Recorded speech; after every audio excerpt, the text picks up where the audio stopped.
Guys हमारी friend आ रही है जिसका स्कार्फ बांध के लुक एट। अरे देखो यहाँ पर एक सेवा या मैडम या आप लोग देख सकते हमेशा स्कार्फ बांध के आए। सो गाइस आता आम्ही इकडे मंदिराकडे पोहोचलोय। कोणतं मंदिर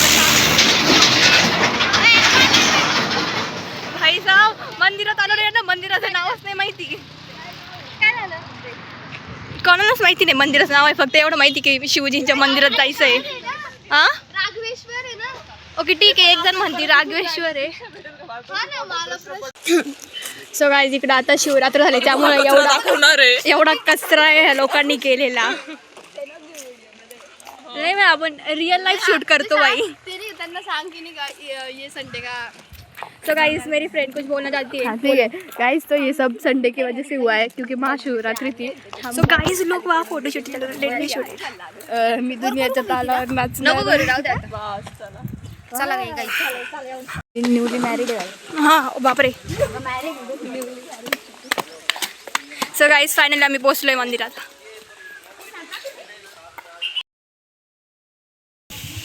चांगलं डेकोरेशन केलंय शिवरात्रीचं।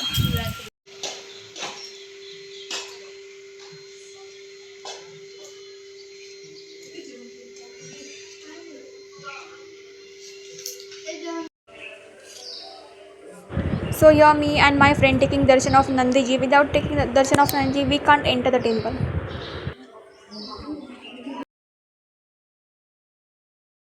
आम्ही या मंदिरात फर्स्ट टाइम आलो ना, आम्हाला मंदिराची काही माहितीसुद्धा नाही आहे, पण लोक बोलतात की हे खूप जुनं प्राचीन काळचं महादेवाचं मंदिर आहे।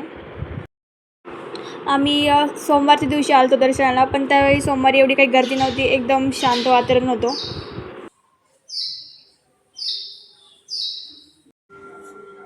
सो लाईक आम्हाला ह्या बोटमध्ये बसायचं होतं, पण ते फक्त एका राऊंडचे जस्ट छोटासा राऊंडचे ते इतके पैसे बोलत होते की आम्ही त्यांना बार्गेनिंग केली, ते बोले नाही एवढं याच्यात होईल, कारण की ऑफ सीझन होतं आणि ते कॉलेज स्टुडंट बघून ते ऑब्व्हियसली त्यांचे रेट काय खाली करत नव्हते। मग आम्ही बोललो आम्ही फक्त फोटो घेऊ शकतो, ऑब्व्हियसली फोटो आम्हाला वाटलं फ्रीमध्ये देतील, पण ते फोटोचे सुद्धा हाफ रेट बोलत होते। मग आम्ही बोलले की आम्हाला नाही लागत। ओके बोटमध्ये बसायचं राहिलं नसतं, माझ्या फ्रेंड्सला पाण्याचा फोबिया आहे, लिटरली ते पाण्यात फोटो काढायला पण नाही बोलत होते आणि यांना बोटमध्ये बसायचं आहे। यहाँ पे बोट है, हमें उधर जाना है पर उधर कोई भी नहीं है।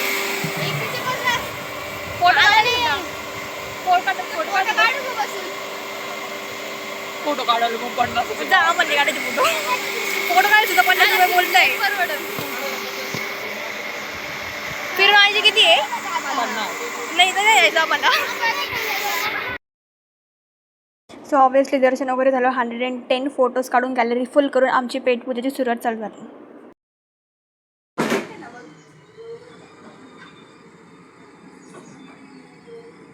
अरे यार हमारे दो बंदर झूला झूल रहे हैं। सो गाइस आता आमचे दर्शन झाले आणि फोटो तर आम्ही इतके काढले की विचारूच नका तुम्ही, काही पूर्ण गॅलरी भरलेली आहे आणि तरी आता आम्हाला एक रील शूट करायची आहे। मला ना मंदिराबद्दल माहिती हवी होती, पण कुठलाच लोकल माणूस आहे ना एक माहिती देत नाही आहे। मी बनवून जाऊ का लोकल? ओके सांगा मंदिराची माहिती सांगा।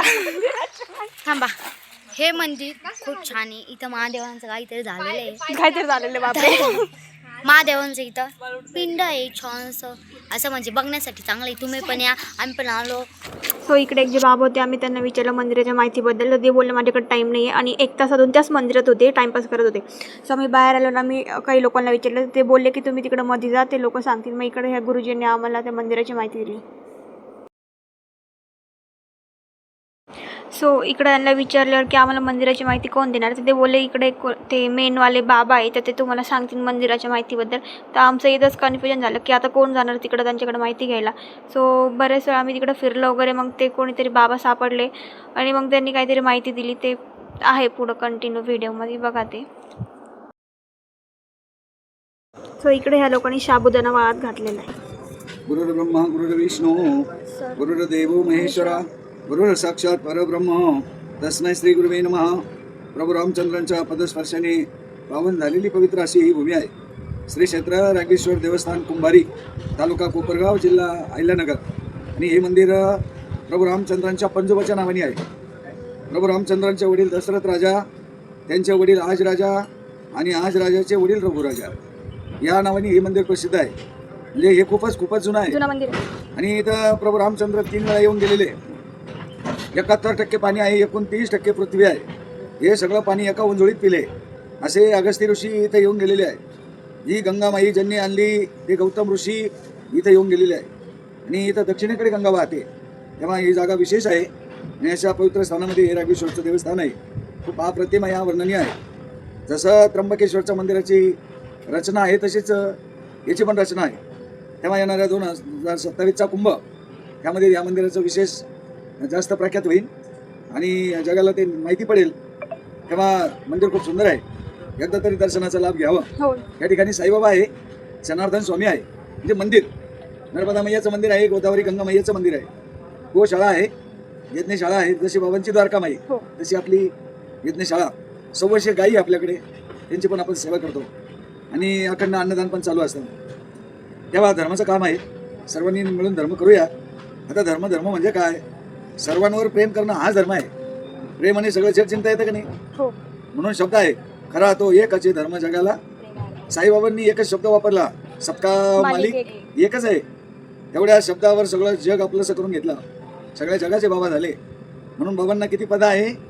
आता एक पद मिळवण्यासाठी 2.5 वर्ष वाटून घेता, तरी पण ते नीट चालवता येत नाही. परंतु बाबांकडे किती पद आहे? अनंत कोटी ब्रह्मांड नायक राजाधिराज योगीराज परब्रह्म श्री सच्चिदानंद सद्गुरू साईनाथ महाराज की जय. असे साईबाबांनी सगळे पद सुरक्षित आहे. म्हणून एका वेळेला 4 जण डोकं टेकवता. मंदिर उघडायच्या अगोदर करते आहे, मंदिर बंद होईपर्यंत करते आहे. हे प्रेम आहे. आणि आपल्या सर्वांकडून अपेक्षा करतो, प्रेम जिथं आहे तिथं तक्रार नाही आणि राग हा खर्च आहे. प्रेम ही उत्पन्नाची बाजू आहे. म्हणून जसं साईबाबांचं वाक्य आहे सबका मालिक एक. त्याप्रमाणे जनार्दन बाबांचं वाक्य आहे सगळ्यामध्ये देव पहा म्हणजे तुम्हीच देव आहे. आणि असे खूप हे स्थान अवर्णनीय आहे. अशा स्थानाचा आपण सगळेजणांनी दर्शनाचा लाभ घेऊया. आणि 2026 चालू आहे.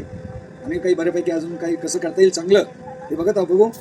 आणि 2027च्या कुंभाचं सर्वांना आताच निमंत्रण. हो. रामकृष्ण हरी बोलो. प्रभु चंद्र की भगवान की जय. पवन सुत हनुमान की जय. सद्गुरु साईनाथ महाराज की जय. बोलो. गंगा मैया की जय. गंगेसारखं मन ठेवणार की, नेहमी आनंदित राहणार की, दुसऱ्याला आनंद देणार की, जय. आणि हा व्हिडिओ पाहणार की. जय. जय जनार्दन, जय बाबाजी, जय रामेश्वर. ओम साईराम. ओम साईराम. धन्यवाद बाबा एवढी मंदिराबद्दल आम्हाला माहिती दिल्याबद्दल.